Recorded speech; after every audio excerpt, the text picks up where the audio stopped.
berikan R juta untuk biaya kuliah adikku, atau kita cerai saja.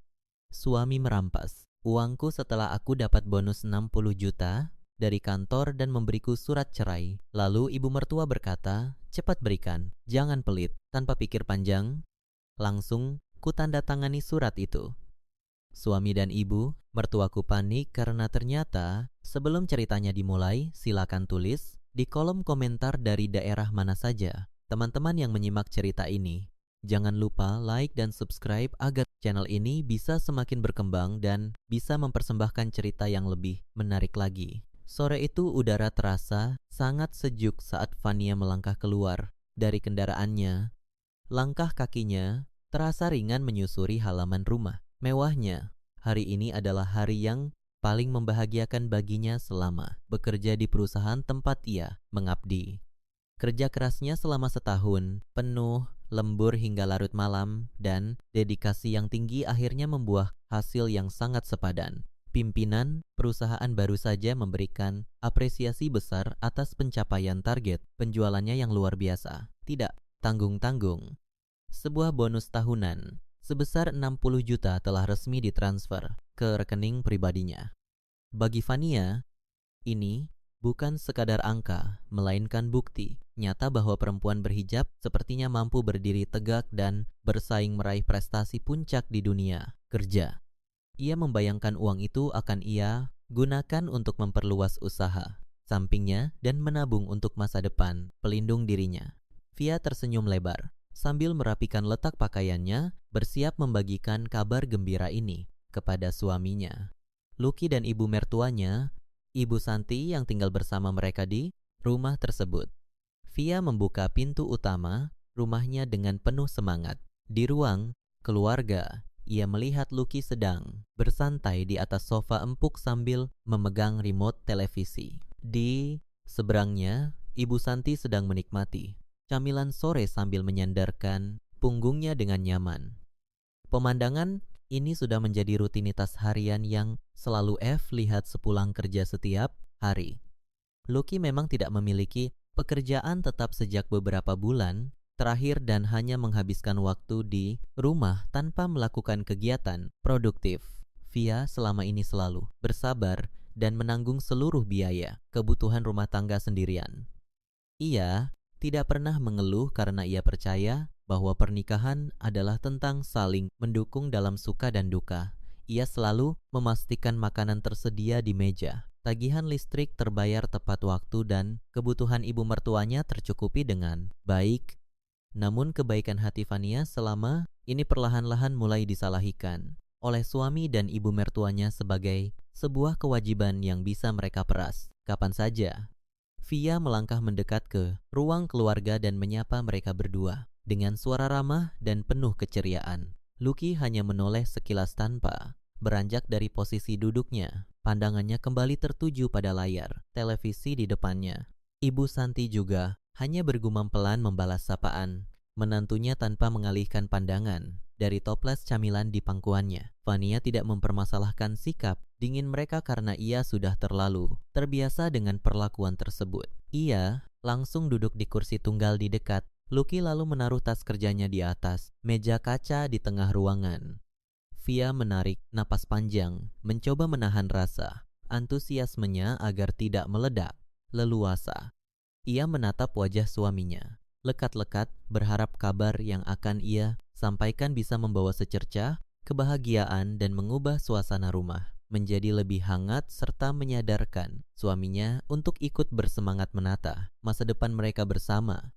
Lucky akhirnya menyadari tatapan istrinya yang tidak biasa dan perlahan mematikan televisi. Lucky bertanya, ada apa karena wajah istrinya terlihat sangat berseri-seri. Seperti hari-hari biasanya saat pulang kerja dalam keadaan lelah, Fia tersenyum semakin lebar dan menceritakan bahwa ia baru saja dipanggil oleh pimpinan perusahaan dan mendapat bonus tahunan atas kerja kerasnya. Ia menyebutkan nominal 60 juta dengan nada bangga dan penuh rasa syukur. Mendengar angka tersebut, mata Lucky langsung terbelalak lebar seakan tidak percaya dengan apa yang baru saja ia dengar. Ibu Santi yang awalnya acuh tiba-tiba duduk tegak dan menghentikan kunyahannya seketika. Suasana ruang keluarga yang tadinya sepi dan dingin seketika berubah menjadi tegang dengan tatapan penuh minat dan keserakahan dari sepasang ibu dan anak tersebut. Lucky langsung bangkit dari sofa dan berjalan mendekati kursi tempat duduk. Senyum lebar namun penuh arti, kelicikan mengembang di wajah Lucky. Tanpa meminta izin terlebih dahulu, tangan Lucky langsung menyambar tas kerja Vania yang berada di atas meja kaca. Via terkejut melihat tindakan kasar suaminya dan berusaha mencegah. Namun tenaga Lucky jauh lebih kuat darinya. Lucky membongkar isi tas tersebut dengan tergesa-gesa dan mengeluarkan buku tabungan beserta kartu anjungan tunai mandiri milik Vania. Via langsung berdiri dari tempat duduknya dan meminta Lucky dengan tegas untuk segera mengembalikan barang-barang pribadinya tersebut. Lucky malah tertawa, meremehkan permintaan istrinya dan dengan sengaja menyembunyikan buku tabungan beserta kartu itu di balik punggungnya agar tidak bisa diraih oleh Via. Dengan nada memerintah layaknya seorang majikan kepada bawahannya, Lucky menyuruh Vania untuk segera memberikan kata sandi dan mentransfer uang sebesar 50 juta ke rekening pribadinya. Saat itu juga Vania terdiam membeku mendengar permintaan yang sangat tidak masuk akal dan tiba-tiba itu menatap suaminya dengan dahi berkerut dan bertanya untuk tujuan apa uang sebanyak itu diminta secara paksa. Lucky menjawab dengan nada santai seolah-olah ia sedang meminta uang jajan bahwa uang itu akan digunakan untuk membiayai pendaftaran kuliah adiknya, Luna. Lucky beralasan bahwa Luna butuh biaya besar untuk keperluan pendidikannya dan Vania sebagai kakak ipar yang sedang bergelimang harta wajib membantu keluarga suaminya tanpa banyak bertanya. Via menolak permintaan itu mentah-mentah tanpa keraguan sedikit. Ia menegaskan dengan suara lantang bahwa uang itu adalah hasil keringatnya sendiri. Buah dari kerja kerasnya yang sering kiali, membuatnya kurang tidur, stres, memikirkan target pekerjaan dan kelelahan luar biasa setiap harinya. Via mengingatkan Lucky dengan kalimat yang sangat jelas bahwa selama ini ia sudah menanggung seluruh biaya makan harian, tagihan listrik bulanan, air, dan semua kebutuhan rumah tangga tanpa bantuan sepeser pun dari suaminya. Sementara itu, Lucky sama sekali tidak memberikan nafkah lahiriah yang seharusnya menjadi tanggung jawab seorang suami.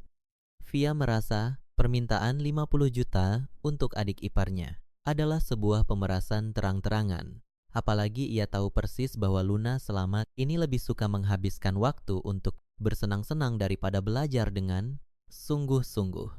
Perdebatan pun meledak di ruang keluarga itu dengan suara yang saling bersahutan. Lucky mulai meninggikan suaranya hingga urat lehernya menonjol, menuduh Via sebagai istri yang pembangkang, sombong karena memiliki penghasilan dan tidak tahu cara berbakti kepada keluarga suami. Via tetap berdiri tegak di posisinya, tidak mundur satu langkah pun menghadapi amarah suaminya. Ia menatap tajam dalam mata suaminya dan mengatakan bahwa kewajiban membiayai pendidikan Luna adalah tanggung jawab penuh Lucky sebagai kakak kandungnya dan Ibu Santi sebagai orang tuanya, bukan tanggung jawab Via yang posisinya hanya sebagai kakak ipar yang selama ini selalu dimanfaatkan tenaganya. Mendengar keributan yang semakin memanas itu, Ibu Santi tidak tinggal diam dan langsung ikut campur, membela putranya. Ibu mertuanya itu berjalan menghampiri Via dengan wajah memerah menahan marah. Ibu Santi menunjuk-nunjuk tepat di depan wajah Vania dan mengeluarkan kalimat-kalimat yang sangat menyakitkan hati nurani. Cepat berikan. Jadi istri jangan pelit. Adik suamimu itu butuh masa depan dan kamu punya banyak uang berlebih. Bentak Ibu Santi dengan suara melengking yang menggema di seluruh ruangan. Ibu Santi terus menyudutkan Vania tanpa henti, mengatakan bahwa semua harta yang didapatkan oleh seorang istri secara otomatis adalah milik suami juga dan suami berhak menggunakannya untuk kepentingan keluarganya. Vania mencoba menjelaskan posisinya dengan tenang dan rasional. Namun, ibu dan anak itu terus-menerus menyerangnya secara verbal, sama sekali tidak memberikan kesempatan bagi Vania untuk membela diri atau memberikan alasan logis. Situasi mencapai titik didih ketika Lucky menyadari bahwa semua argumen dan bentakannya tidak sedikit pun bisa mematahkan ketegasan hati Vania. Lucky merasa harga dirinya sebagai seorang suami terinjak-injak di depan ibu kandungnya sendiri. Dalam keadaan marah, besar dan dorongan kuat untuk segera menguasai keadaan serta menundukkan istrinya. Lucky melangkah cepat dengan emosi meluap-luap menuju kamar tidur utama mereka.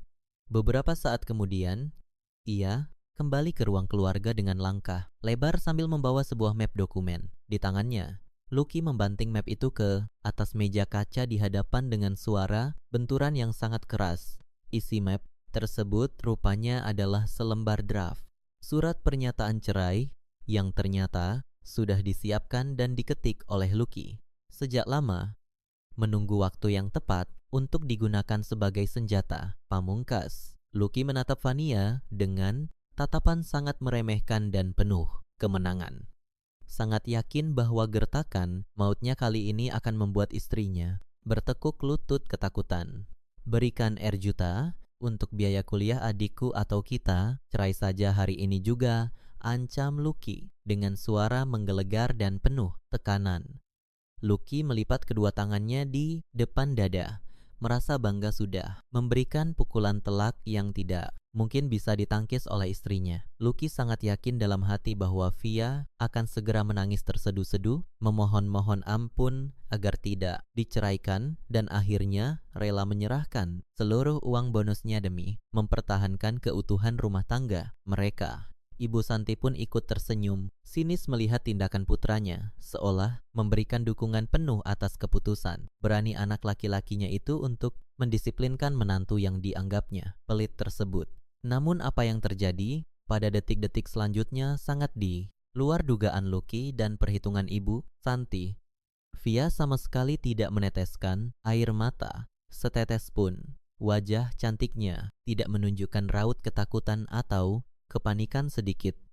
Sebaliknya, Via menatap bergantian ke wajah Lucky dan draft surat cerai di atas meja itu dengan tatapan yang luar biasa dingin dan tenang.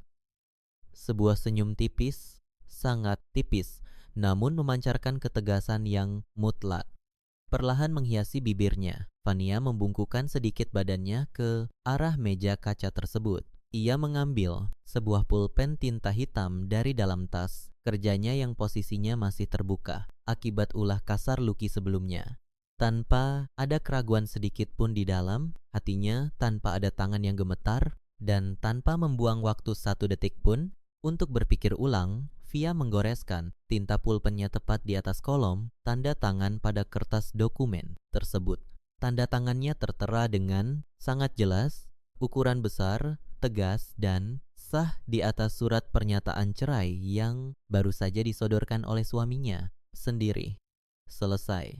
Sekarang kalian berdua segera angkat kaki dari rumahku, ucap Vania dengan ada suara yang sangat tenang, namun efeknya menusuk tajam langsung ke tulang para pendengarnya. Via melempar pulpen tersebut kembali ke atas meja, melipat kedua tangannya di depan dada menirukan gaya suaminya tadi, dan menatap lurus tajam ke arah suami dan ibu mertuanya yang kini hanya bisa mematung kaku dengan mulut setengah terbuka karena terkejut luar biasa. Keheningan yang mencekam langsung menyelimuti ruang keluarga itu. Seketika, setelah kalimat pengusiran keluar dari mulut Vania, Lucky, dan Ibu Santi, seolah-olah tersambar petir di siang bolong. Tubuh Lucky kaku bagaikan patung batu. Matanya menatap kosong ke arah selembar kertas di atas meja yang kini telah dibubuhi tanda tangan istrinya. Ia sama sekali tidak menduga bahwa gertakannya akan menjadi senjata makan tuan yang menghancurkan dirinya sendiri. Dalam hitungan detik, Lucky mencoba memaksakan sebuah tawa canggung, mengira ini hanyalah sebuah balasan candaan dari istrinya.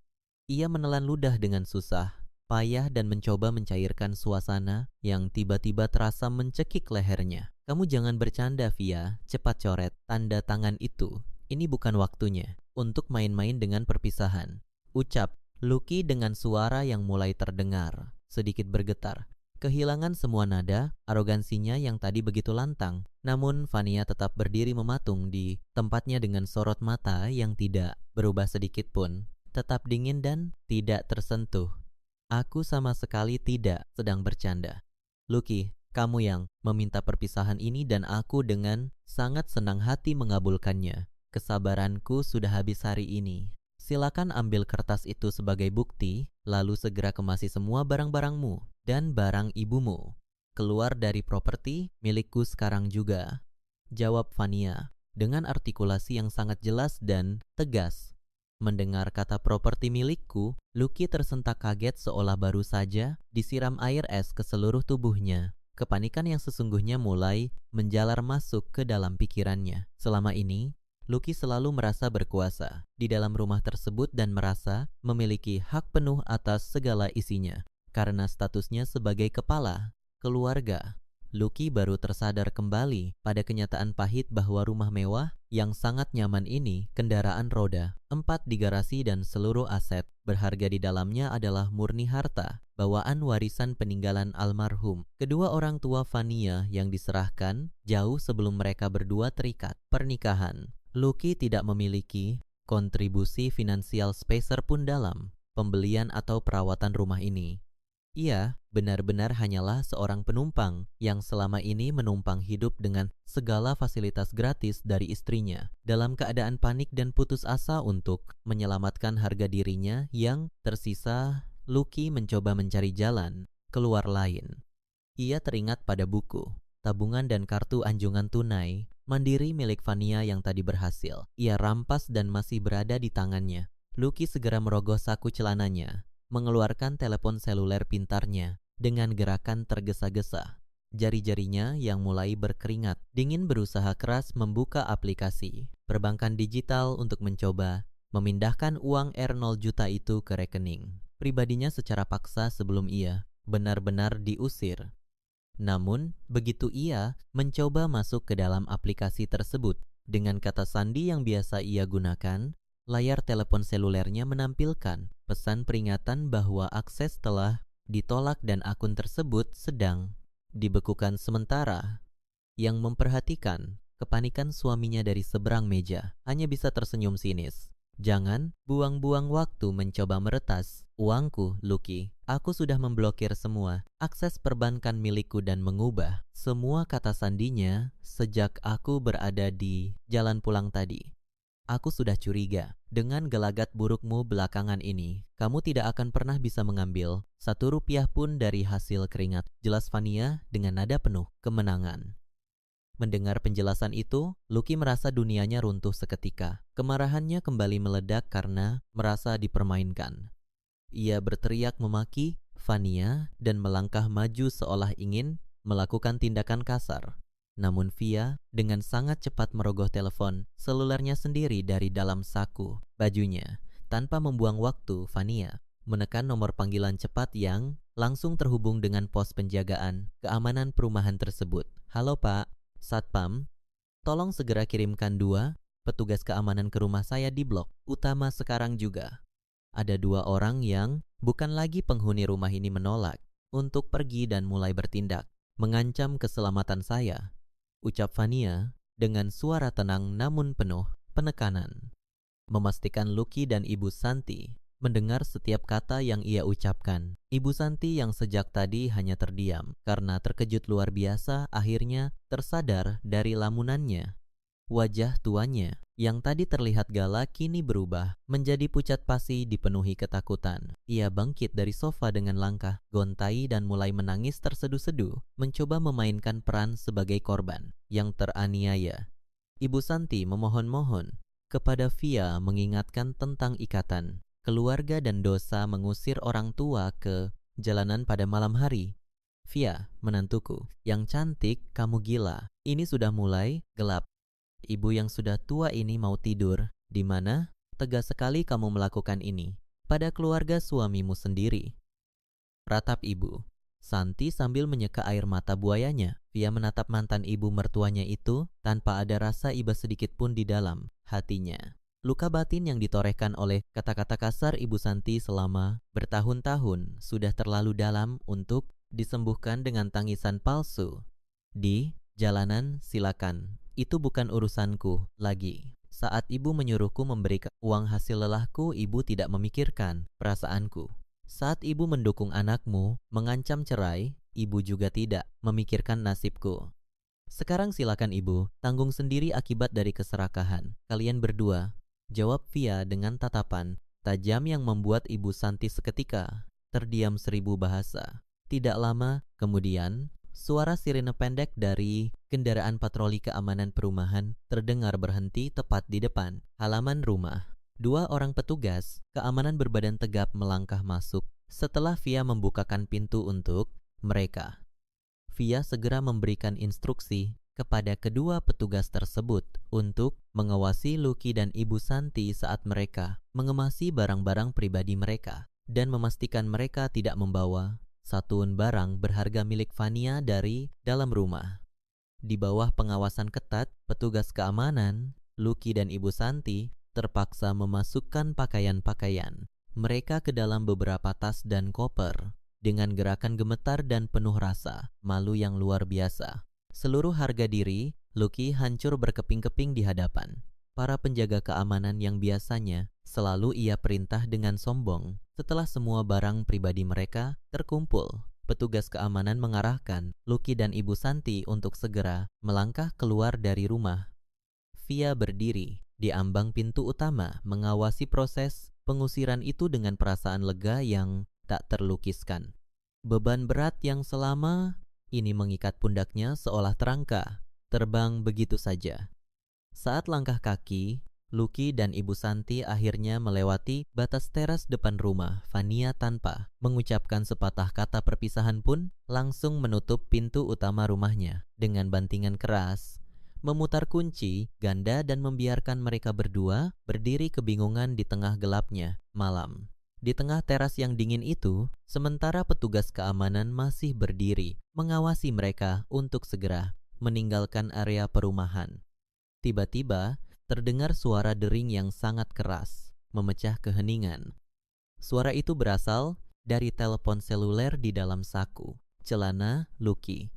Lucky melihat layar, teleponnya dan wajahnya yang sudah pucat, seketika berubah menjadi seputih kertas. Tangannya bergetar hebat saat ia terpaksa mengangkat panggilan tersebut. Suara kasar dan bernada ancaman dari seberang telepon terdengar sangat jelas, memaki-maki nama Lucky. Panggilan itu ternyata berasal dari penagih utang, sebuah perusahaan pinjaman daring ilegal. Terungkaplah sudah kebenaran yang selama ini disembunyikan rapat-rapat oleh Lucky. Pria arogan itu sebenarnya sedang terlilit utang hingga puluhan juta rupiah yang bunganya terus membengkak setiap harinya. Gertakannya meminta 50 juta dengan alasan biaya pendidikan adiknya sama sekali bukan untuk tujuan mulia tersebut, melainkan hanyalah sebuah kedua putus asa untuk melunasi utang-utangnya demi menyelamatkan nyawanya sendiri dari kejaran para penagih utang yang ganas. Kini tanpa uang dari Vania dan tempat tinggal untuk berlindung, Lucky benar-benar berdiri di ambang kehancuran total. Malam semakin larut membawa hembusan angin yang terasa menusuk hingga ke tulang. Di luar pagar besi tinggi yang mengelilingi rumah mewah itu, Lucky berdiri mematung bagaikan patung kehilangan nyawa. Telinganya masih berdenging hebat setelah menerima panggilan telepon yang mengerikan dari para penagih utang pinjaman daring. Ancaman kasar yang dilontarkan dari seberang telepon tadi seolah menjadi palu godam yang menghancurkan sisa-sisa kesombongannya. Kenyataan pahit kini menghantam wajahnya dengan sangat keras. Tanpa perlindungan finansial dari istrinya, ia sama sekali tidak memiliki jalan keluar dari jeratan utang puluhan juta yang bunganya terus membengkak setiap hari. Lucky menatap nanar ke arah bangunan megah di balik pagar besi tersebut. Tempat itu tadinya adalah singgasananya, tempat di mana ia bisa bersantai menikmati segala fasilitas, kenyamanan tanpa perlu mengeluarkan keringat sedikit pun. Kini pintu singgasana itu telah tertutup rapat, menguncinya di luar bersama malam yang dingin dan masa depan yang gelap gulita. Di samping Lucky, Ibu Santi terduduk lemah di atas trotoar jalan yang keras dan dingin. Berbagai macam koper dan tas berisi pakaian mereka berserakan tidak beraturan di sekelilingnya. Wanita paruh baya yang beberapa jam lalu berteriak lantang dengan penuh kesombongan itu kini hanya bisa menangis sesenggukan. Rasa bangganya hancur berkeping-keping saat ia harus diseret keluar dari rumah oleh petugas keamanan perumahan. Ibu Santi mulai meratapi nasibnya, menyalahkan keadaan. Namun lucunya ia sama sekali tidak menyalahkan kebodohan anak laki-lakinya. Ia merasa bahwa dunia ini sangat tidak adil karena seorang menantu berani mengusir mertuanya sendiri. Pikiran sempitnya, segala harta yang dimiliki oleh menantu perempuan adalah hak mutlak milik keluarga suami, dan tindakan Via mempertahankan hartanya dianggap sebagai sebuah dosa besar yang tidak termaafkan. Rasa panik yang luar biasa membuat Lucky kehilangan seluruh akal sehatnya. Ia menyadari bahwa membiarkan malam ini berlalu tanpa membujuk Vania adalah sebuah kesalahan mematikan. Dengan langkah gontai, Lucky berjalan mendekati pagar besi yang terkunci rapat itu. Ia meraih jeruji pagar dengan kedua tangannya yang gemetar dan mulai mengguncangnya kuat-kuat sambil meneriakkan nama istrinya. Lucky membuang jauh-jauh sisa harga dirinya. Ia bersimpuh di atas aspal jalanan, menekuk lututnya dalam-dalam dan mulai memohon dengan suara yang sangat menyayat hati. Ia meminta agar Vania merobek surat pernyataan cerai tersebut dan membukakan pintu untuknya. Lucky berteriak bahwa ia menyesal bahwa ia sedang berada dalam tekanan pikiran yang sangat berat sehingga salah berucap dan memohon kesempatan kedua demi keutuhan rumah tangga mereka. Mendengar ratapan putranya, Ibu Santi ikut bangkit dan berjalan terseok-seok mendekati pagar. Ia memegang jeruji besi itu dengan wajah basah oleh air mata. Ibu Santi mulai ikut berteriak memanggil nama Vania menggunakan senjata manipulasi perasaan yang selama ini selalu ia andalkan. Ia memohon belas kasihan atas nama usianya yang sudah tua, atas nama kesehatannya yang lemah, dan atas nama kesucian ikatan pernikahan. Ibu Santi menangis sejadi-jadinya, berharap tangisannya bisa meruntuhkan ketegasan hati menantunya yang selama ini selalu ia kenal sebagai sosok yang penurut dan penyabar. Di lantai 2 rumah mewah tersebut, tepatnya di area balkon utama, Vania berdiri dalam diam. Ia menyandarkan punggungnya pada dinding pembatas, berlindung di balik bayangan gelap sehingga sosoknya tidak terlihat dari jalanan di bawah sana. Via memegang telepon selulernya dengan mantap, mengarahkan kamera perangkat tersebut ke arah jalanan untuk merekam semua kejadian menyedihkan yang sedang berlangsung di luar pagarnya. Sorot matanya sangat dingin, tidak ada setetes pun air mata yang jatuh menuruni pipinya. Hatinya telah mati rasa terhadap keluarga suaminya. Semua cacian, hinaan, dan perlakuan semena-mena yang ia terima selama bertahun-tahun telah membekukan rasa empatinya. Vania membiarkan kamera itu terus merekam setiap kata permohonan palsu yang keluar dari mulut suami dan ibu mertuanya, mengumpulkan setiap bukti yang bisa ia gunakan di pengadilan nanti. Di tengah hiruk pikuk tangisan dan permohonan dari luar pagar tersebut, sebuah kendaraan roda 2 yang disewa dari layanan angkutan berhenti tepat di belakang Lucky. Seorang perempuan muda melompat turun dari kendaraan itu dengan wajah kesal. Ia adalah Luna, adik kandung Lucky. Luna datang dengan langkah tergesa-gesa mengabaikan tumpukan koper yang berserakan di trotoar. Pandangannya langsung tertuju pada kakaknya yang sedang bersimpuh di depan pagar. Luna berkacak pinggang, napasnya memburu karena emosi yang tertahan. Ia sama sekali tidak peduli dengan keadaan ibu dan kakaknya yang terlihat sangat menyedihkan di malam yang dingin itu. Pikiran Luna hanya tertuju pada satu hal, yaitu janji uang puluhan juta yang akan diberikan oleh kakaknya hari ini. "Mas Lucky, sedang apa duduk di jalanan? Begitu, mana uangnya mas? Sudah janji, hari ini uangnya cair," teriak Luna dengan suara melengking tinggi memotong ratapan kakaknya. Lucky menoleh ke belakang dengan wajah terkejut luar, biasa melihat kedatangan adiknya di waktu yang sangat tidak tepat. Ia buru-buru berdiri dan mencoba membungka mulut adiknya dengan isyarat tangan, berharap adiknya segera pergi dari tempat itu sebelum situasi menjadi semakin rumit. Lucky mendesis pelan, meminta adiknya untuk diam dan menyingkir karena ia sedang berusaha membujuk istrinya agar mau menerima mereka kembali. Namun Luna yang sejak kecil selalu dimanjakan dan tidak pernah ditolak permintaannya justru semakin marah melihat sikap kakaknya yang menghindar. Diam bagaimana, Mas Lucky? Jangan coba-coba menipu Luna. Mas Lucky berjanji akan meminta uang kepada Mbak Fania hari ini juga. Mas, Lucky bilang uang itu untuk melunasi uang muka mobil baru Luna agar Luna tidak perlu naik angkutan umum lagi ke kampus. Luna meledak marah, kata-katanya meluncur tanpa bisa direm. Lucky panik, bukan kepalang. Ia berusaha menarik lengan adiknya untuk menjauh dari pagar. Namun, Luna menepisnya dengan kasar. Pertengkaran di antara kakak beradik itu pun pecah di jalanan. Mas Lucky, pembohong. Ternyata uang itu bukan untuk Luna, kan? Uang itu mau Mas Lucky pakai untuk membayar utang pinjaman dari Mas Lucky yang menumpuk itu. Luna tahu semuanya dari teman-teman Mas yang terus menagih. Mas menjadikan Luna alasan di depan Mbak Fania supaya bisa dapat uang, padahal Mas sendiri yang terjebak utang bernilai puluhan juta.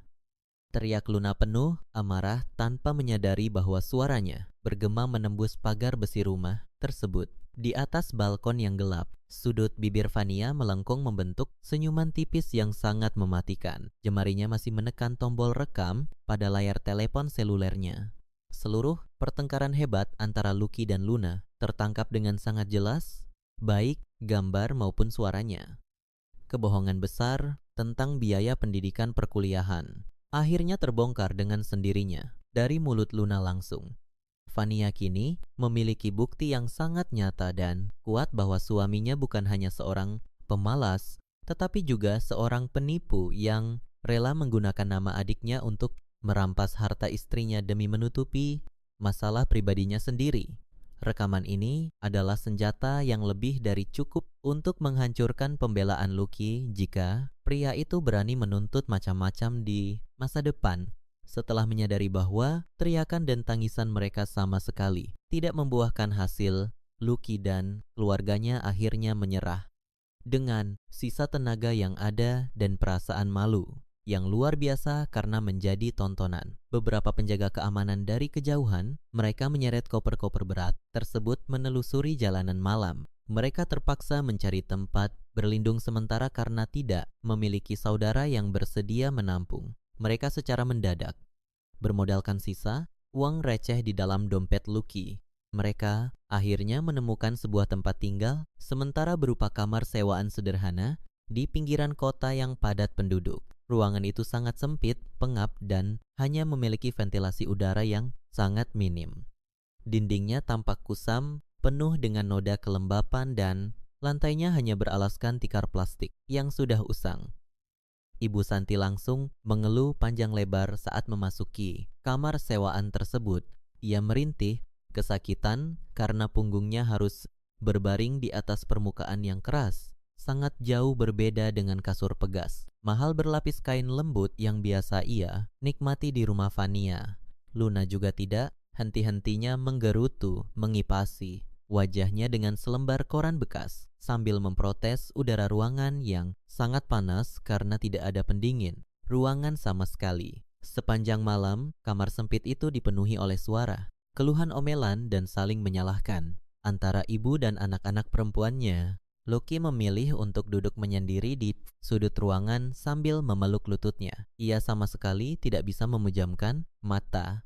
Telepon selulernya terus-menerus bergetar di dalam sakunya, mengirimkan pesan-pesan ancaman dari para penagih utang. Mereka mulai mengirimkan gambar-gambar wajah Lucky yang disandingkan dengan tulisan-tulisan memalukan, mengancam akan menyebarkan gambar tersebut ke seluruh daftar kontak di telepon selulernya esok pagi jika pembayaran tidak segera dilakukan. Keesokan paginya, Lucky bangun dengan mata merah dan tubuh yang terasa remuk. Ia memiliki satu rencana terakhir untuk menyelamatkan hidupnya.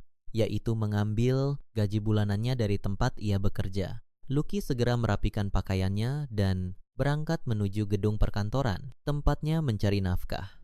Sepanjang perjalanan, perasaannya sangat gelisah dan jantungnya berdebar kencang.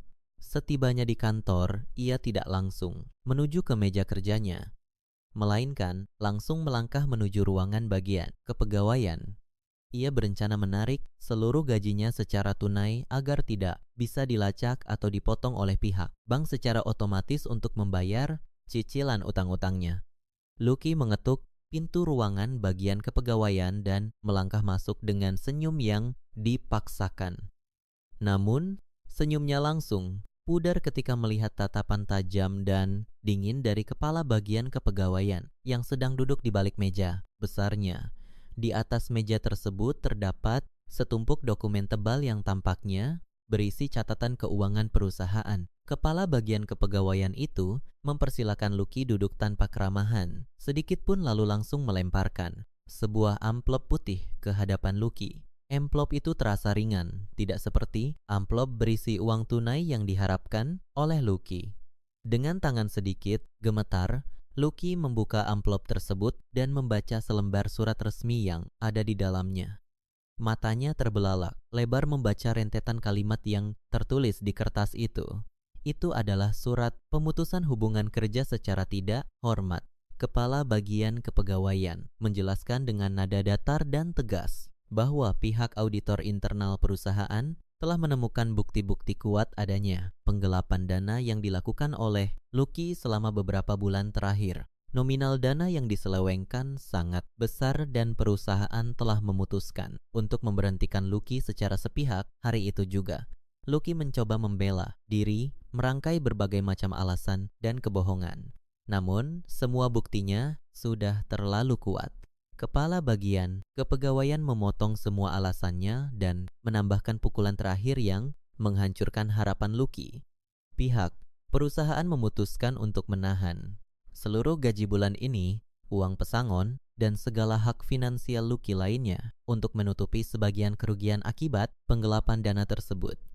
Perusahaan juga memberikan ancaman serius bahwa jika Lucky berani menuntut atau melawan keputusan ini, mereka tidak akan segan-segan melaporkan kasus tindakan kriminal ini ke pihak berwajib agar Lucky diproses secara hukum pidana hingga masuk ke balik jeruji besi.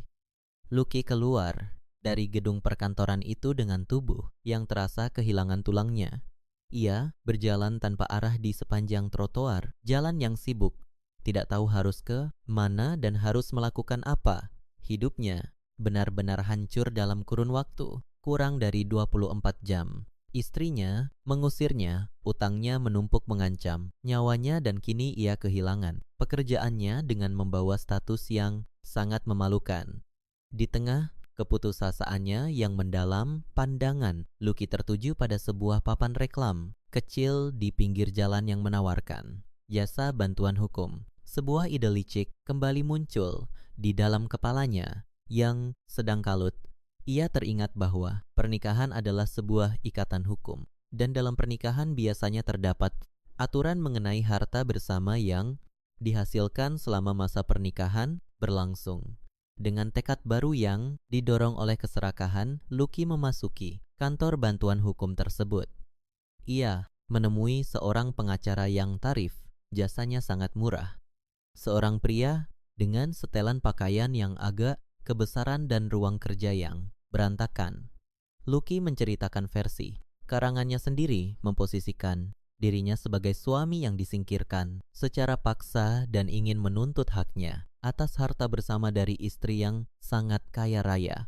Lucky menjanjikan persentase pembagian hasil yang sangat besar kepada pengacara tersebut jika mereka berhasil memenangkan gugatan pembagian harta di pengadilan nanti. Pengacara itu menyeringai lebar setuju untuk mengambil kasus ini tanpa melakukan pemeriksaan latar belakang yang mendalam.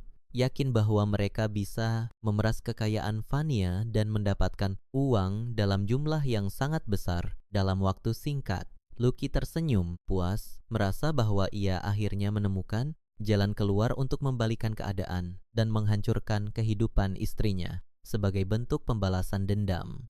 Hari yang ditunggu-tunggu akhirnya tiba. Matahari pagi bersinar cukup terik ketika Lucky melangkah memasuki pelataran gedung pengadilan dengan dada dibusungkan. Setelah melewati malam-malam yang penuh penderitaan di tempat tinggal sementara yang sangat tidak nyaman, Lucky merasa hari ini adalah titik balik kehidupannya. Ia mengenakan pakaian terbaik yang masih tersisa di dalam kopernya, berusaha menampilkan citra seorang pria berwibawa yang sedang mencari keadilan. Di sebelahnya berjalan sang pengacara murah yang ia sewa.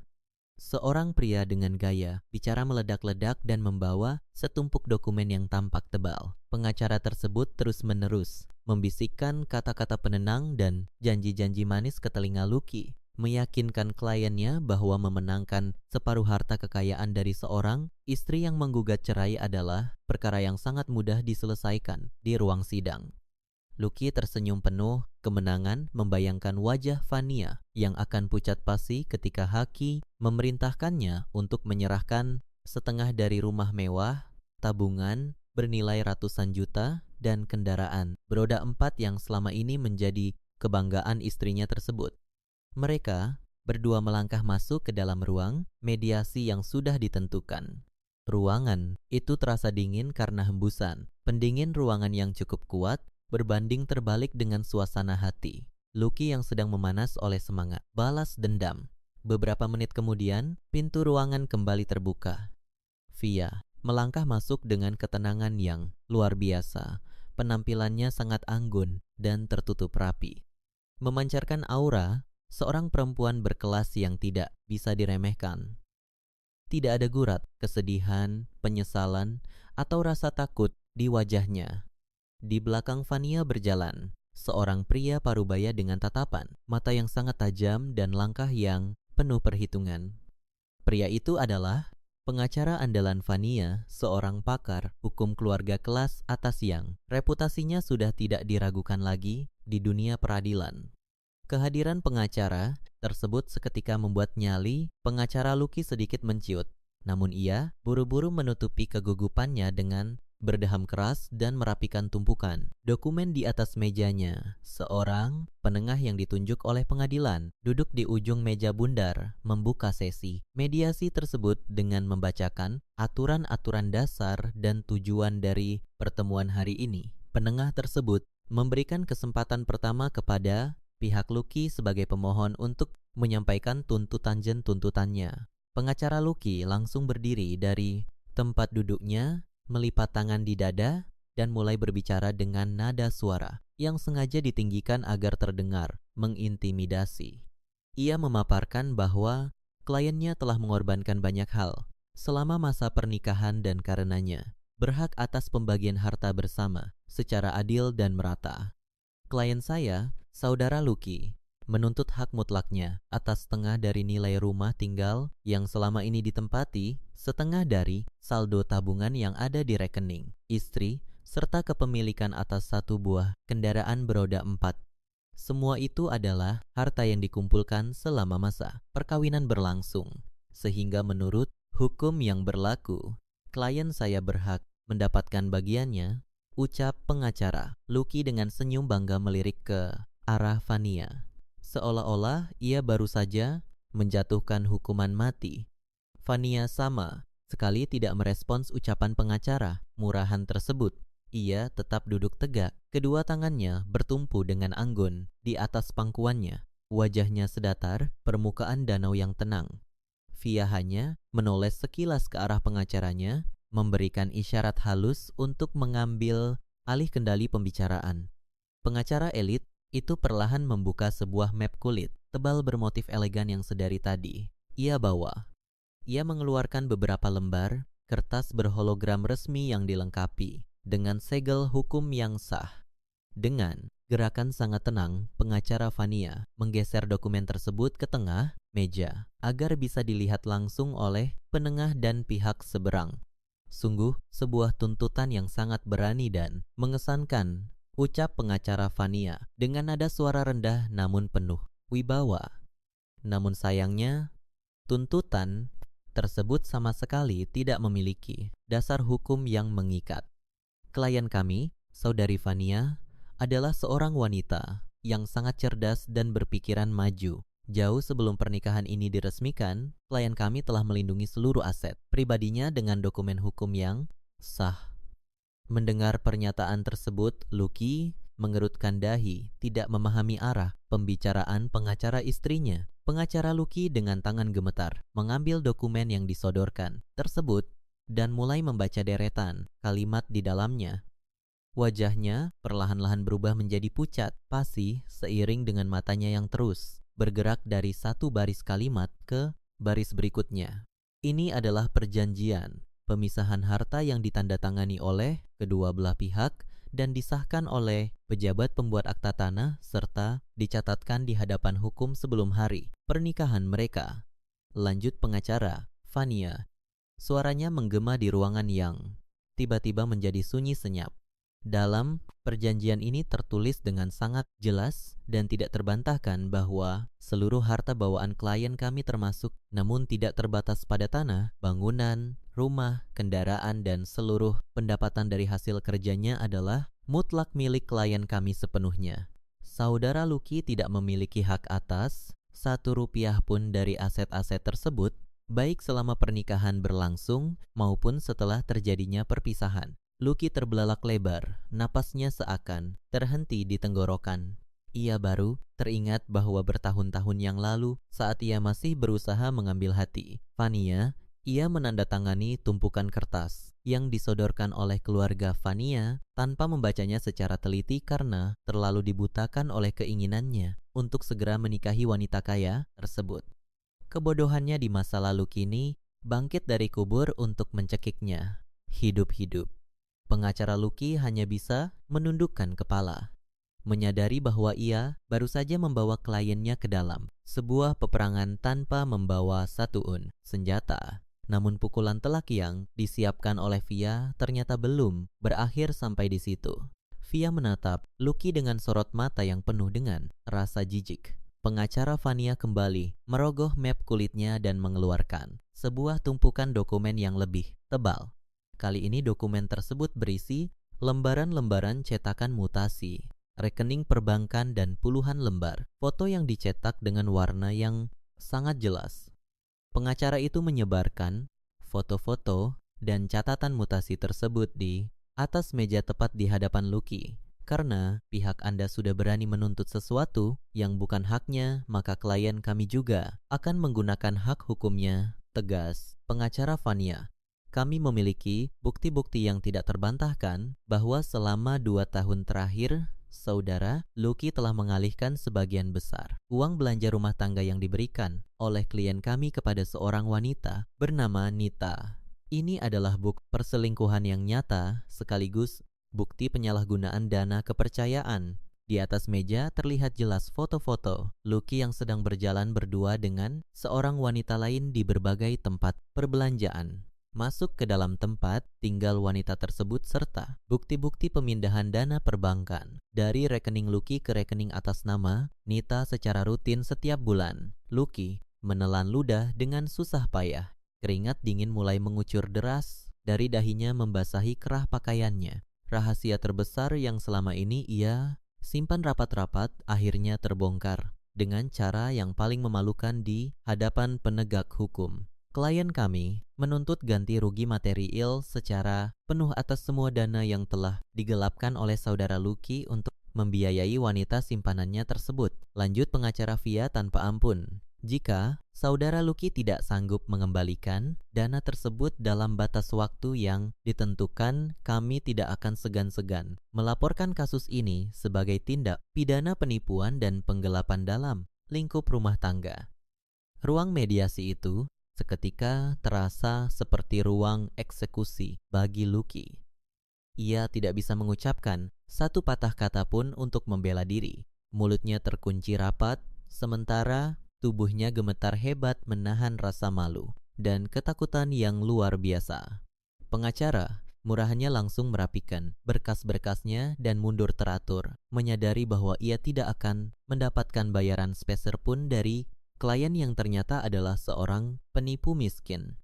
Mediasi hari itu berakhir dengan kemenangan telak dan mutlak di pihak Fania.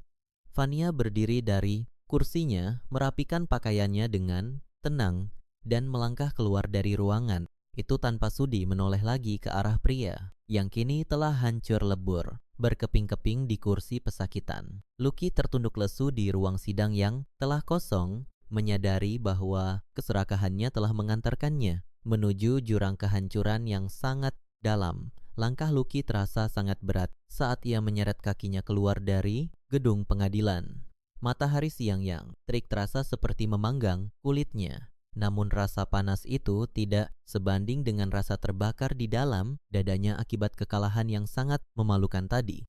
Pengacara yang ia andalkan telah pergi meninggalkannya, begitu saja tanpa mengucapkan salam perpisahan, menyadari bahwa Lucky tidak akan pernah mampu membayar jasa hukumnya. Lucky berdiri di trotoar jalan yang berdebu dengan pikiran yang benar-benar kosong. Ia tidak memiliki uang, tidak memiliki tempat berlindung, dan diusir dari satu-satunya sumber kekayaan yang selama ini menopang hidupnya. Rasa putus asa mulai menyelimuti seluruh akal sehatnya. Ia harus segera kembali ke tempat tinggal. Sementara untuk menjemput ibu dan adiknya yang pasti sudah kelaparan, menunggu kehadirannya. Setibanya di kamar sewaan sederhana tersebut, Lucky disambut oleh wajah-wajah kusut dan penuh kemarahan dari Ibu Santi dan Luna. Kamar itu terasa seperti oven pemanggang raksasa di siang hari. Luna sedang mengipas-ngipaskan potongan kardus ke wajah ibunya yang terlihat lemas dan terus-menerus mengeluhkan udara yang sangat panas. Begitu melihat sosok Lucky muncul di ambang pintu, Luna langsung melompat berdiri dan memberondong kakaknya dengan berbagai pertanyaan tajam menuntut hasil dari persidangan. Bagaimana hasilnya, Mas? Mana uangnya? Kita tidak mungkin tidur di tempat sempit dan panas ini lagi malam ini. Ibu sudah tidak tahan. Dadanya sesak dari tadi. Protes Luna dengan nada memerintah yang sangat menjengkelkan. Lucky menelan ludah, berusaha menyembunyikan kepanikan di wajahnya. Ia tahu ia tidak bisa menceritakan kebenaran tentang kekalahan, telaknya, tentang surat pemisahan harta, atau tentang bukti perselingkuhannya yang sudah berada di tangan Via. Dengan keahlian berbohong yang sudah mendarah daging, Lucky merangkai sebuah cerita palsu untuk menenangkan keluarganya. Sidangnya ditunda. Kebohongan pertama meluncur mulus dari mulut Lucky. Hakim butuh waktu untuk mempelajari dokumen-dokumen kita. Via mencoba menahan semua uangnya, tapi pengacaraku bilang kita pasti akan menang dalam beberapa minggu ke depan. Untuk sementara waktu, aku sudah mengatur tempat tinggal yang jauh lebih layak untuk kita tempati. Kemasi barang-barang kalian sekarang, kita pindah dari tempat buruk ini. Mendengar janji tempat tinggal yang lebih baik, raut wajah Ibu Santi dan Lunas ketika berubah menjadi sedikit lebih cerah. Mereka segera memasukkan pakaian-pakaian mereka ke dalam tas dengan tergesa-gesa.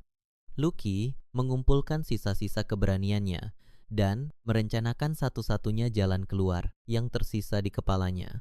Ia akan membawa keluarganya menumpang di tempat tinggal Nita, wanita selingkuhannya. Lucky sangat yakin ia bisa memanipulasi pikiran Nita dengan janji-janji manis tentang kekayaan yang akan segera ia dapatkan.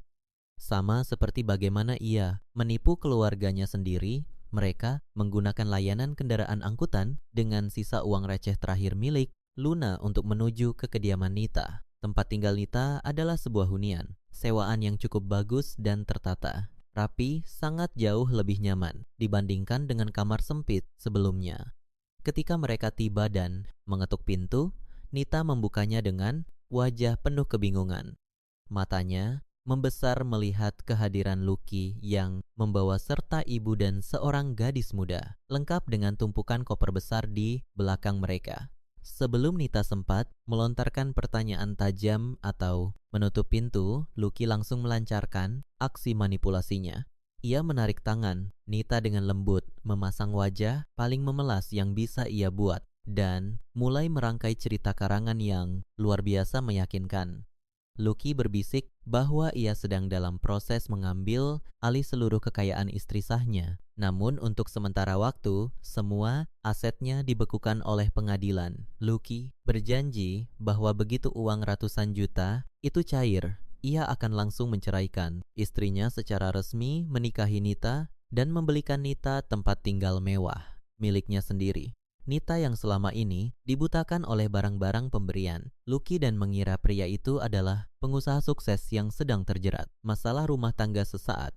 Akhirnya, luluh oleh janji-janji manis tersebut. Nita tersenyum tipis membuka pintu lebar-lebar dan mempersilahkan rombongan benalu itu masuk ke dalam kediamannya. Namun, ketenangan di tempat tinggal Nita hanya bertahan selama beberapa menit pertama saja.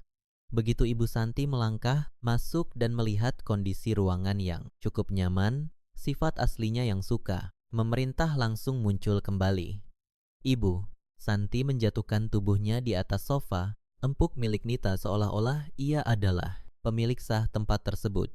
Matanya menatap tajam ke arah Nita, menilai penampilan wanita muda itu dari ujung kaki hingga ujung kepala dengan tatapan meremehkan.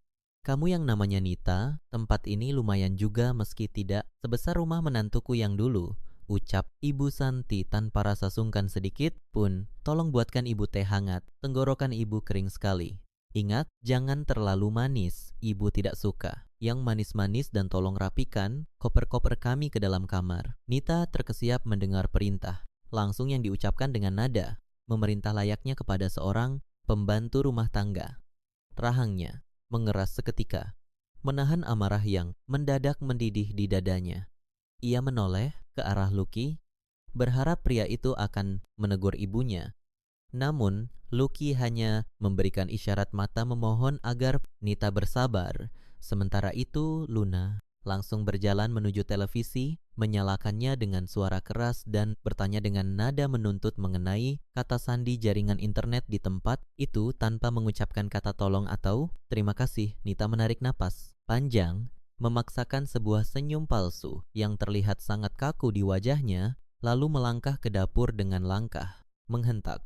Dalam hatinya, Nita bersumpah hanya akan bersabar sampai Lucky benar-benar mencairkan uang ratusan juta yang dijanjikan tersebut. Malam harinya, hujan turun dengan sangat deras. Di luar, menciptakan suara gemuruh yang menyamarkan suara dari dalam ruangan. Lucky, Ibu Santi, dan Luna sudah tertidur, pulas di ruang tengah. Menguasai seluruh kasur lantai dan sofa yang ada, Nita tidak bisa memejamkan matanya sama sekali. Perasaannya sangat gelisah dan kecurigaannya terhadap tingkah laku Lucky seharian ini mulai menggerogoti pikirannya. Nita menyadari bahwa pakaian yang dikenakan Lucky tampak tidak terawat dan raut wajah pria itu terlihat menyimpan ketakutan yang mendalam. Bukan raut wajah seorang pria kaya yang sedang menunggu pencairan dana. Didorong oleh rasa penasaran yang tidak tertahankan, Nita mengendap-endap keluar dari kamarnya menuju ruang tengah tempat koper-koper Lucky ditumpuk. Ia memastikan semua orang tertidur lelap dengan suara dengkuran yang teratur sebelum perlahan-lahan membuka retleting tas ransel hitam milik Lucky. Tangan Nita merogoh ke bagian dalam tas dan menemukan sebuah map tipis yang terlipat sembarangan. Ia membawa map itu ke sudut ruangan yang sedikit bercahaya karena lampu jalan dari luar jendela. Nita membuka lipatan kertas pertama. Itu adalah selembar surat resmi dengan kop perusahaan tempat Lucky bekerja. Mata Nita menyapu deretan kalimat di dalamnya dan napasnya seketika tertahan. Itu adalah surat pemutusan hubungan kerja secara sepihak yang menyatakan bahwa Lucky terbukti melakukan tindakan penggelapan uang perusahaan dalam jumlah yang sangat besar. Nita menutup mulutnya dengan tangan, berusaha meredam keterkejutannya. Pria yang menjanjikannya kekayaan rupanya baru saja dipecat dengan cara yang sangat memalukan. Tangan Nita yang kini mulai gemetar membuka lipatan kertas kedua dan ketiga. Kertas-kertas tersebut bukanlah surat pencairan dana pengadilan, melainkan salinan tagihan utang dari berbagai perusahaan pinjaman daring ilegal. Nominal yang tertera pada lembaran-lembaran penagihan itu sangat fantastis. puluhan juta rupiah beserta denda keterlambatan yang terus membengkak tajam. Di bagian bawah surat, ancaman itu terdapat peringatan keras bahwa para penagih akan segera mencari Lucky dimanapun ia bersembunyi untuk mengambil paksa barang-barang berharga miliknya. Kenyataan yang sangat menyakitkan itu menghantam wajah Nita sekeras batu karang. Pria yang sedang tertidur mendengkur di ruang tengahnya bukanlah seorang pengusaha kaya yang sedang memperjuangkan hartanya.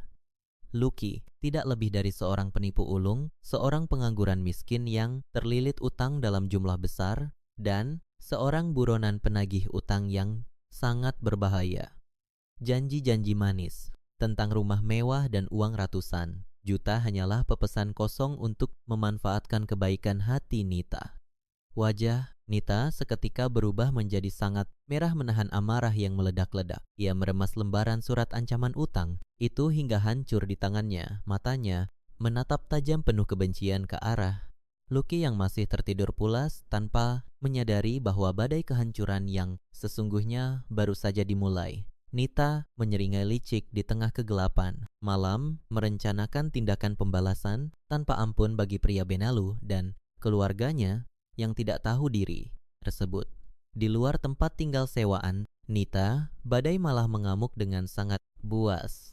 Suara guru bergemuruh bersahutan, menyamarkan suara napas Nita yang memburu karena amarah yang memuncak. Tangan Nita meremah surat pemecatan dan bukti tagihan utang Lucky hingga lecek, tidak karuan. Kebencian menguasai seluruh akal sehatnya. Ia baru saja menyadari bahwa dirinya telah dimanfaatkan habis-habisan oleh seorang pria pengangguran yang membawa serta keluarganya untuk menumpang hidup.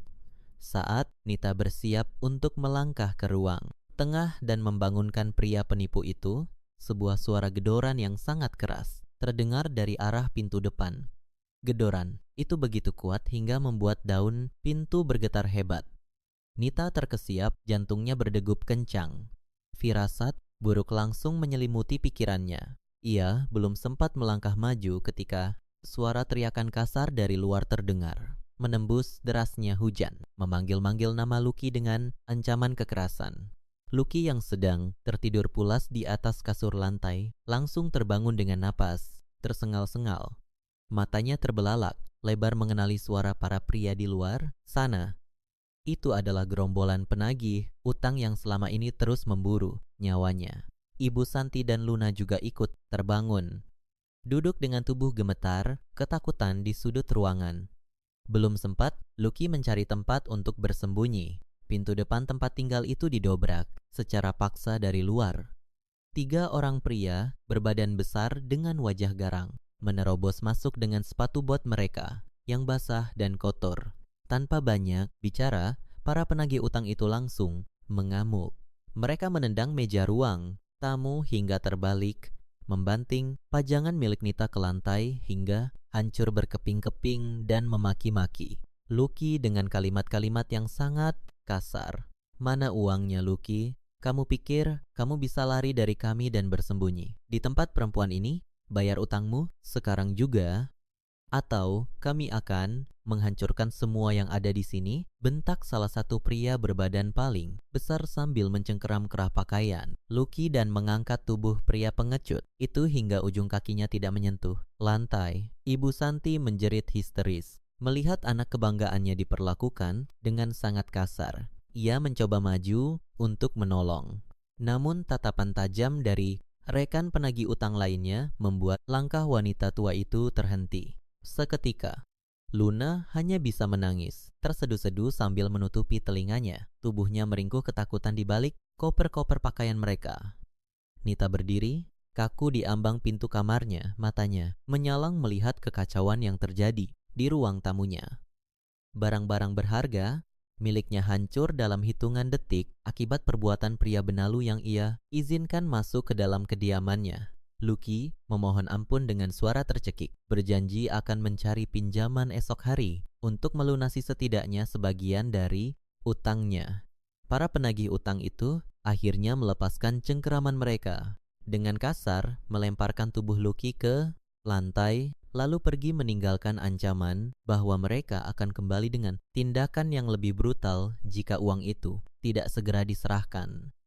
Begitu pintu depan yang setengah rusak itu tertutup, keheningan yang mencekam menyelimuti. Ruangan tersebut hanya diselingi oleh isak tangis Luna.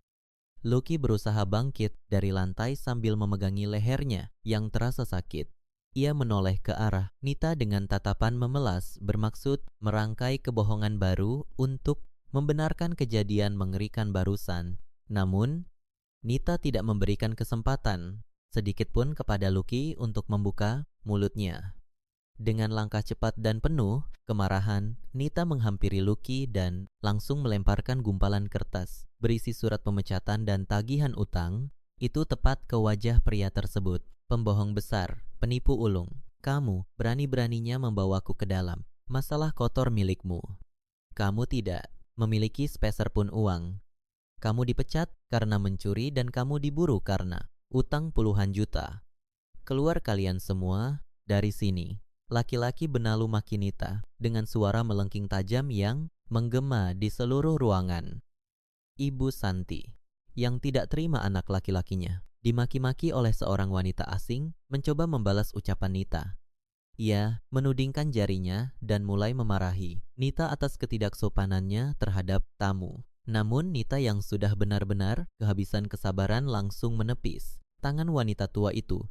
Nita meraih tas Lucky dan melemparkannya keluar pintu yang terbuka menembus derasnya hujan. Ia kemudian menarik koper-koper pakaian milik mereka dan membuangnya satu persatu ke halaman depan. Lucky mencoba mencegah, namun Nita bertindak jauh lebih cepat. Dengan gerakan kasar, Nita menarik paksa jam tangan mewah yang melingkar di pergelangan tangan Lucky, lalu merogoh saku celana pria itu dan merampas telepon seluler pintarnya. Ini ganti rugi atas semua perabotanku yang hancur karena ulahmu. Sekarang pergi, kalian dari sini sebelum aku memanggil warga sekitar untuk mengeroyok penipu sepertimu. Ancam Nita sambil mendorong tubuh Lucky keluar dari ambang pintu. Nita kemudian membanting pintu kuat-kuat dan menguncinya dari dalam, membiarkan Lucky, Ibu Santi, dan Luna berdiri kebingungan di bawah guyuran hujan badai yang sangat dingin. Mereka tidak memiliki arah tujuan, tidak memiliki tempat berteduh, dan sama sekali tidak memiliki uang untuk menyewa kendaraan. Lucky memunguti pakaian-pakaian mereka yang berhamburan dari dalam koper yang terbuka. Matanya nanar menatap kegelapan malam.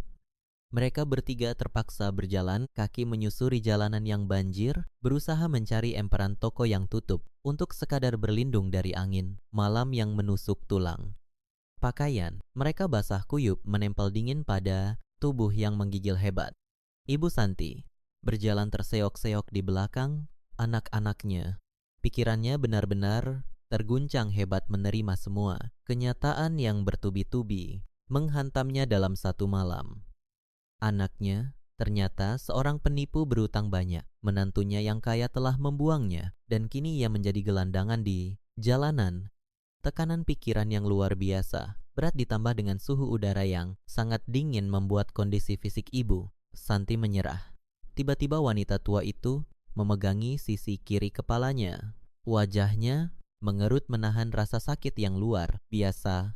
Lalu tubuhnya ambruk begitu saja ke atas aspal yang tergenang air. Lucky dan Luna berteriak histeris melihat ibu. Mereka jatuh pingsan. Mereka mengguncang-guncang tubuh Ibu Santi, namun tidak ada respon sama sekali. Separuh wajah Ibu Santi tampak kaku dan napasnya terdengar sangat berat. Ibu Santi terkena serangan kelumpuhan mendadak akibat beban pikiran yang terlampau berat. Lucky meraung-raung di tengah hujan, kebingungan setengah mati mencari pertolongan sementara jalanan benar-benar sepi. Ia tidak memiliki kendaraan, tidak memiliki alat komunikasi, dan tidak memiliki uang sedikit pun untuk membawa ibunya ke pusat kesehatan.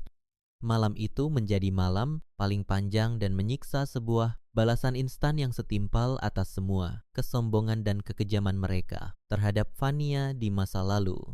Pagi yang sura menyambut Lucky di lorong sebuah rumah sakit umum kelas bawah.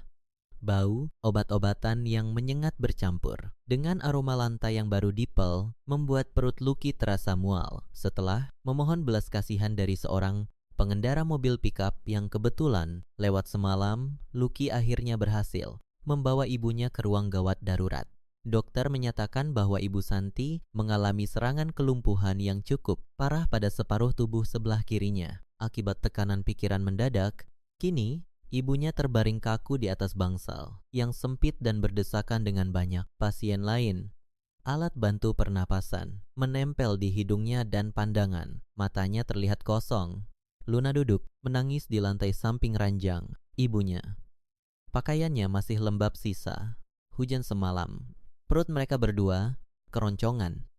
Namun tidak ada uang speser pun untuk membeli makanan atau minuman. Seorang perawat menghampiri Lucky dan menyodorkan selembar kertas rincian biaya perawatan awal yang harus segera dilunasi agar ibunya bisa mendapatkan tindakan medis lanjutan berupa pemberian obat-obatan yang sangat penting.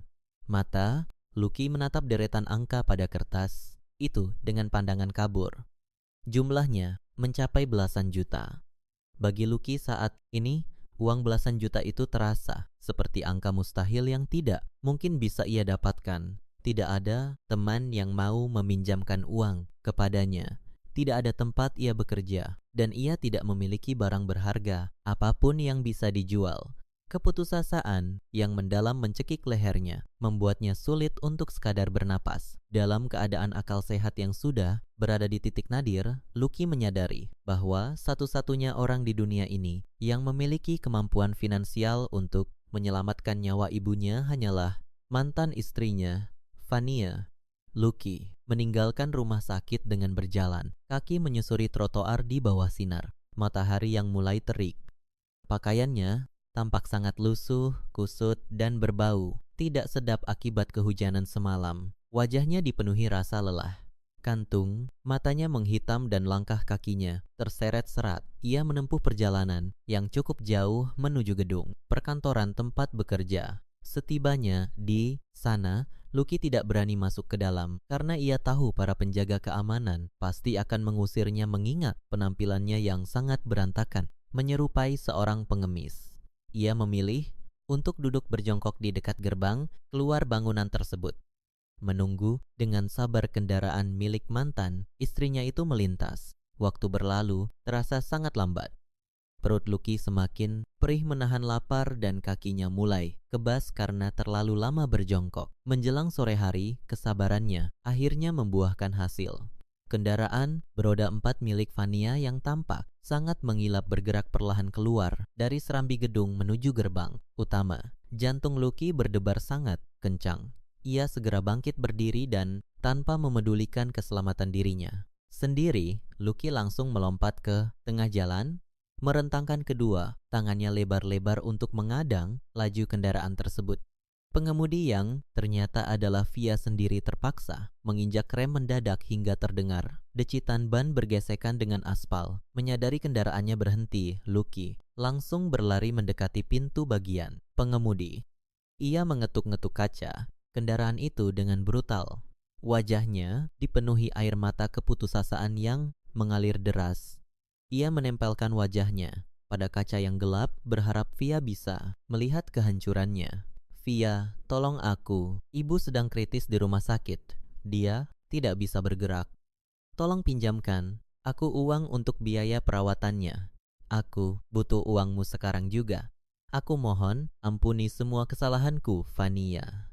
Ratap Lucky dengan suara serak mengiba, layaknya seekor hewan yang terluka. Lucky bahkan menjatuhkan dirinya di atas genangan air sisa hujan semalam yang menggenang di pinggir jalan raya tersebut. Ia berlutut di sebelah pintu kendaraan, menangkupkan kedua tangannya di depan dada memohon belas kasihan dari wanita yang selama bertahun-tahun ia peras dan ia rendahkan. Lucky benar-benar membuang seluruh sisa harga dirinya, bersedia menjadi alas kaki Fania asalkan ia mendapatkan uang untuk menyelamatkan nyawa ibunya. Di dalam kendaraan yang sejuk dan nyaman, Fania menatap sosok pria malang di luar jendelanya dengan wajah tanpa ekspresi. Tidak ada sedikit pun rasa kasihan yang tersisa di dalam lubuk hatinya. Ia sangat mengingat jelas bagaimana wajah arogan pria itu saat melemparkan surat pernyataan cerai dan bagaimana tajamnya lidah Ibu Santi saat mengatainya pelit. Semua penderitaan yang mereka alami saat ini adalah hasil dari benih keserakahan yang mereka tanam sendiri. Dengan gerakan perlahan dan sangat tenang, Via menekan tombol untuk menurunkan kaca. Jendelanya sedikit saja, hanya cukup untuk memberikan celah udara. Melihat kaca jendela terbuka, secerca harapan menyala di mata Lucky. Ia segera mendekatkan wajahnya, bersiap mengucapkan ribuan kata terima kasih, meyakini bahwa kebaikan hati Fania yang dulu selalu ia eksploitasi akan kembali menyelamatkannya hari ini. Namun, harapan itu hancur berkeping-keping saat ia melihat tangan kanan Fania terulur keluar dari celah jendela tersebut. Tangan itu tidak memegang segepok uang, tunai atau selembar cek bernilai puluhan juta. Di antara jari telunjuk dan ibu, jari Fania hanya terdapat sekeping uang, koin logam pecahan 500 yang terlihat kusam. Via menatap tepat ke dalam bola, mata Lucky yang sembab. Sorot mata Fania sangat tajam menembus langsung ke dasar keangkuhan Lucky yang telah hancur dengan gerakan pelan yang seolah disengaja untuk mempertegas setiap maknanya. Via melepaskan jepitan jarinya. Kepingan koin R500 itu jatuh, melayang di udara, memantu sekali di atas aspal, lalu menggelinding pelan, hingga akhirnya berhenti tepat di genangan air kotor di dekat lutut Lucky. Itu sedekah untuk pengemis, ucap Fania dengan nada suara yang sangat datar, sedingin es, tanpa ada penyesalan, sedikit pun. Jangan pernah sentuh mobilku lagi. Setelah mengucapkan kalimat penutup yang sangat mematikan tersebut, Fania langsung menaikkan kembali kaca jendelanya hingga tertutup rapat. Tanpa menoleh lagi ke arah Lucky, Via menginjak pedal gas, melajukan kendaraannya dengan mulus membelah jalanan sore, meninggalkan tempat itu seolah ia baru saja menyingkirkan sebuah debu kotor dari hadapannya. Di belakang sana, Lucky hanya bisa terdiam membeku. Ia menundukkan kepalanya dalam-dalam, menatap koin R500 yang terendam di dalam genangan air lumpur tersebut. Tangisannya pecah seketika. Bahunya terguncang hebat menahan rasa sesal yang kini tidak ada lagi gunanya. Lucky mengambil kepingan uang receh itu dengan jari bergetar meratapi nasibnya yang kini tidak lebih berharga dari sekeping koin kotor di jalanan. Sebuah akhir yang pantas bagi seorang pengemis cinta dan harta yang tidak tahu cara bersyukur. Lucky menyeret langkahnya kembali ke rumah sakit dengan perasaan hancur, lebur. Di tangannya hanya tergenggam sekeping koin logam pecahan 500 yang basah oleh genangan lumpur dan air matanya sendiri. Pikirannya benar-benar buntu, tidak tahu harus memberikan alasan apa kepada adiknya yang sedang menunggui ibu mereka yang terbaring, kaku. Setibanya di lorong bangsal tempat ibunya dirawat, Lucky melihat Luna sedang menangis terseduh-seduh di lantai yang dingin. Namun, ada pemandangan lain yang membuat aliran darah di tubuh Lucky terasa membeku. Seketika dua orang pria berseragam penegak hukum berdiri tegap di dekat ranjang perawatan ibunya, sedang berbicara serius dengan salah satu perawat jaga. Melihat kedatangan Lucky, kedua petugas penegak hukum itu langsung menoleh dan menghampirinya dengan langkah tegak. Tanpa banyak basa-basi, salah satu dari mereka menyebutkan nama lengkap Lucky dan menunjukkan sebuah surat perintah penahanan resmi berstempel hukum. Mantan perusahaan tempat Lucky bekerja rupanya tidak main-main dengan ancaman mereka. Sebelumnya, pihak manajemen perusahaan telah melaporkan tindakan penggelapan dana yang dilakukan oleh Lucky kepada kepolisian dengan membawa tumpukan bukti transaksi yang tidak bisa disangka lagi. Lucky dituduh melakukan pencurian uang perusahaan dalam jumlah yang sangat besar dan harus segera dibawa ke kantor polisi untuk mempertanggungjawabkan perbuatannya di balik jeruji besi. Saudara Lucky, Anda ditangkap hari ini atas tuduhan penggelapan dana perusahaan. Anda memiliki hak untuk diam karena segala yang Anda ucapkan dapat digunakan melawan Anda di pengadilan. Silakan ikut kami sekarang juga, tegas petugas penegak hukum tersebut sambil mengeluarkan borgol besi dari pinggangnya. Lucky mundur beberapa langkah dengan wajah seputih kertas. Ia menggelengkan kepalanya dengan kuat. Matanya kembali tumpah membasahi pipinya yang kusam. Ia memohon kepada para petugas itu untuk diberikan keringanan waktu, beralasan bahwa ibunya sedang sakit parah dan adiknya tidak mungkin bisa mengurus semua tagihan medis sendirian. Tolong beri saya waktu sebentar saja, Pak. Ibu saya sedang kritis. Saya tidak bisa meninggalkannya begitu saja. Tolong kasihanilah keluarga saya. Ratap Lucky sambil menjatuhkan dirinya dan bersimpuh memeluk kaki petugas di lantai lorong rumah sakit tersebut. Namun hukum negara tidak mengenal kata belas kasihan bagi seorang pelaku tindak pidana kejahatan. Petugas itu dengan sangat tegas menarik lengan Lucky secara paksa, memborgol kedua tangan pria itu di belakang punggung dan menyeretnya keluar dari lorong rumah sakit. Luna berteriak histeris, memanggil-manggil nama kakaknya, berusaha menarik baju seragam petugas. Namun perawat dengan cepat menahannya agar tidak mengganggu proses penangkapan. Ibu Santi yang terbaring, lumpuh di atas ranjang hanya bisa meneteskan air mata keputusasaan dari sudut matanya. Tubuhnya tidak bisa bergerak sedikit pun dan mulutnya tidak mampu mengeluarkan satu kata pun untuk membela anak laki-laki kesayangannya yang kini dibawa pergi dengan memalukan sebagai seorang tahanan. Sejak hari penangkapan kakaknya itu, kehidupan Luna berubah 180 derajat menjadi sebuah siksaan panjang tanpa henti. Tanpa adanya sumber keuangan dari kakaknya dan fasilitas kemewahan yang selama ini selalu disuplai oleh mantan kakak iparnya, Luna terpaksa berhenti dari bangku perkuliahan karena mendengus, tidak sanggup membayar biaya pendidikan. Harapan besarnya untuk memiliki kendaraan roda 4 baru dan memamerkan gaya hidup mewah hancur seketika menjadi debu. Ia harus mencari pekerjaan secepatnya untuk membeli makanan harian termurah dan menebus resep obat-obatan. Ibunya yang harganya sangat mahal karena tidak memiliki keterampilan khusus dan belum memiliki gelar sarjana, Luna akhirnya hanya bisa diterima bekerja sebagai buruh cuci piring di sebuah warung makan tenda pinggir jalan yang selalu ramai pembeli dari pagi buta hingga tengah malam. Pekerjaan kasar itu sangat menguras tenaga dan meruntuhkan seluruh sisa harga diri Luna yang selama ini selalu bersikap sombong di depan orang lain.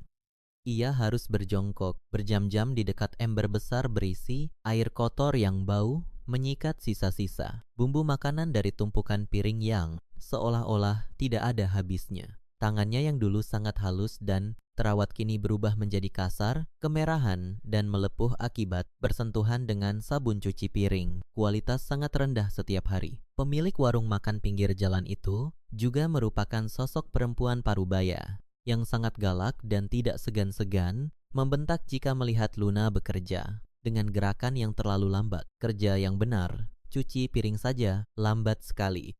Kalau kamu malas-malasan, saya potong upah harian kamu hari ini juga. Di luar sana masih banyak orang susah yang mau menggantikan posisimu. Bentak pemilik warung sambil menendang ember kosong dengan keras di dekat kaki. Luna menundukkan kepalanya. Dalam-dalam, air matanya jatuh menetes, bercampur ke dalam ember air cucian piring tersebut.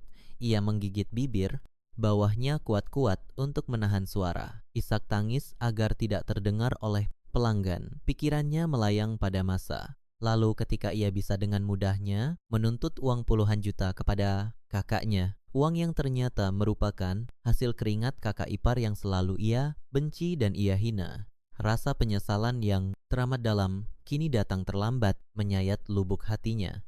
Sementara itu, di dalam sel tahanan markas kepolisian yang sangat dingin dan pengap, Lucky duduk meringkuk menyandarkan punggungnya pada jeruji besi yang keras. Ruangan itu berbau pesing menyengat dan diisi oleh beberapa tahanan kasus kejahatan lain yang sejak tadi menatapnya dengan tatapan meremehkan serta bermusuhan. Pandangan Lucky perlahan tertuju pada sebuah layar televisi kecil yang terpasang tinggi menempel pada dinding di sudut lorong penjara. Saluran berita di televisi tersebut sedang menyiarkan sebuah acara penghargaan dunia bisnis yang sangat bergengsi. Di layar kaca, tersebut tampak wajah Fania yang bersinar cerah memancarkan aura kesuksesan, kemandirian, dan keanggun seorang wanita berkelas. Fania sedang berdiri di atas panggung kehormatan, memegang sebuah piala penghargaan sebagai salah satu pemimpin perusahaan muda terbaik pada tahun ini.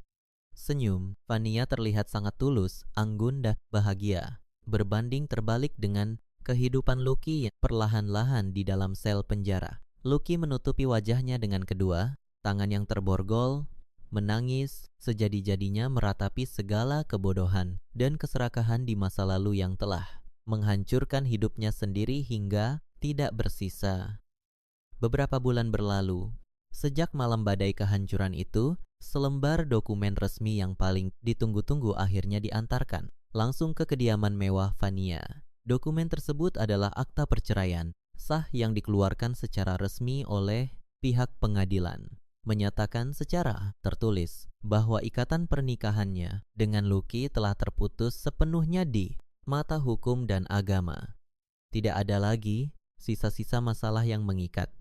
Tidak ada lagi perdebatan tuntutan harta, kekayaan, dan yang paling penting, tidak ada lagi sosok manusia benalu yang menghisap hasil kerja kerasnya selama ini. Via memandangi selembar kertas berharga itu dengan dada yang terasa sangat lapang. Beban emosional yang sangat berat dan selama bertahun-tahun membelenggu langkah kakinya kini benar-benar telah terangkat terbang ke udara. Ia merasa seperti terlahir, kembali menjadi sosok perempuan tangguh yang memegang kendali penuh atas arah, takdir dan masa depan kebahagiaannya sendiri. Untuk merayakan kebebasan jiwa dan lembaran baru dalam perjalanan hidupnya, Via mengadakan sebuah acara syukuran kecil-kecilan di halaman belakang rumah mewahnya.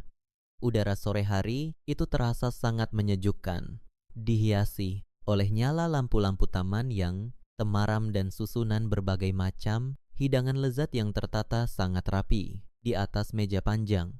Via sama sekali tidak mengundang banyak orang. Ia hanya mengundang keluarga inti dari pihak almarhum kedua orang tuanya serta beberapa sahabat terdekat yang selama ini selalu setia memberikan dukungan moral di saat-saat terberat dalam hidupnya. Suasana sangat hangat, kekeluargaan dan penuh canda tawa menghiasi perayaan sederhana tersebut. Tidak ada lagi raut ketegangan atau tatapan kelelahan di wajah cantik Fania. Yang ada hanyalah pancaran kedamaian, batin dan rasa syukur yang teramat mendalam. Via kemudian bangkit berdiri di tengah-tengah para tamu undangannya. Ia mengangkat sebuah gelas kaca panjang berisi jus buah segar yang sangat dingin, meminta perhatian sejenak dari semua orang yang hadir sore itu. Senyum paling manis dan tulus mengembang di wajahnya yang berseri-seri. Terima kasih banyak kepada kalian semua yang tidak pernah meninggalkanku di masa-masa paling gelap dalam hidupku. Hari ini adalah bukti nyata bahwa berani melepaskan sesuatu yang buruk akan selalu membuka jalan lebar bagi hal-hal yang jauh lebih indah.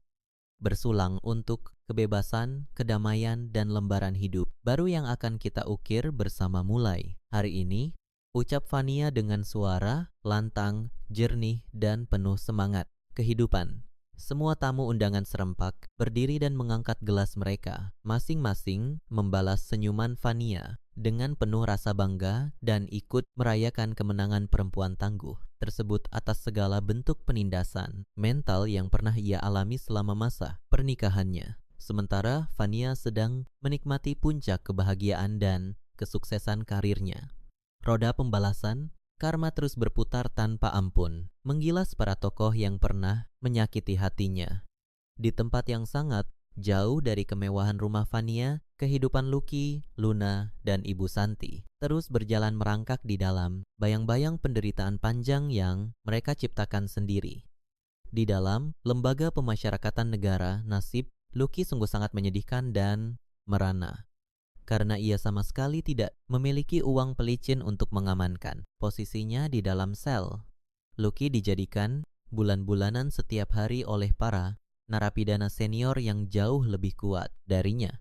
Ia dipaksa melakukan pekerjaan-pekerjaan paling kotor setiap harinya.